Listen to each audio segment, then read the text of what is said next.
So this is a 10 by 10 Mastermorphix video. My name is Roger.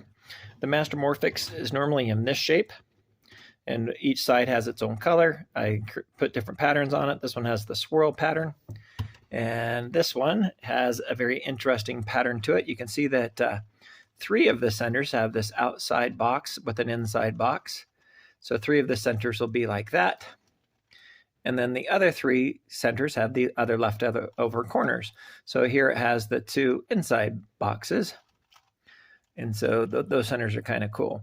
So now once I had this done, and it's kind of cool the way that the colors still match up, this yellow going into this yellow, this green going into this green, and blue going into the blue. That lined up very nicely. And from this corner, you can see that it's pretty cool that I put the back and forth, I'm not saying this right, but all the smaller pieces here, and the color lines up really nicely there. And then if I flip to the other corner, it's the same concept. It's all the opposite pieces. So here's just a small corner, and then we have all the outer pieces going there. And then you can see that it still matches up nicely as they come together. It's the other edges that I didn't know quite what the right pattern would be. And so they're just there. Wasn't quite sure, but it still turned out pretty cool. And I'm going to try some other versions of what to do with the edges.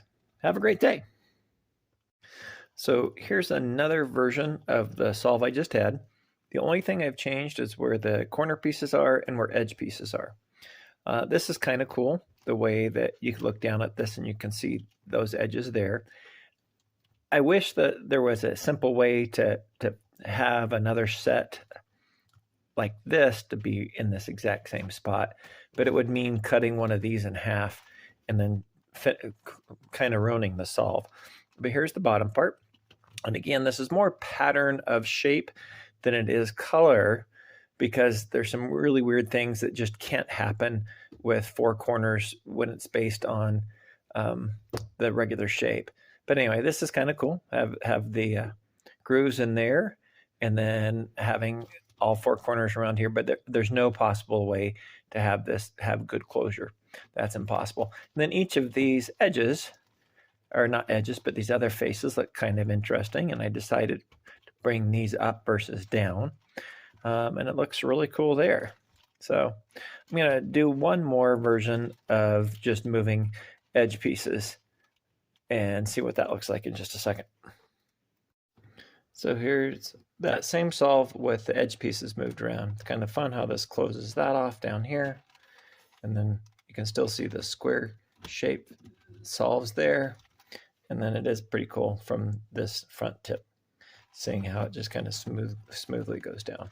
So kind of a cool solve. The color patterns don't work very well. This is more of just a physical pattern versus a color pattern. So I did another super flip, and I did it off of blue, green, yellow, green.